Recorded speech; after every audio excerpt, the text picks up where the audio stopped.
Ndugu wananchi, kwa masikitiko makubwa natangaza kifo cha Mheshimiwa David Cleopa Msuya, makamu wa kwanza wa rais na waziri mkuu mstaafu wa Jamhuri ya Muungano wa Tanzania, kilichotokea leo tarehe 7 saa 3 asubuhi katika hospitali ya Mzena jijini Dar es Salaam alipokuwa akipatiwa matibabu ya ugonjwa wa moyo.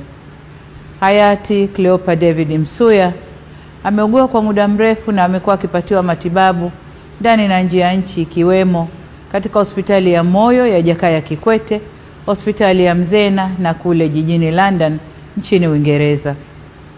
Natoa pole kwa familia, ndugu, jamaa, marafiki na Watanzania wote kwa msiba huo mkubwa kwa taifa.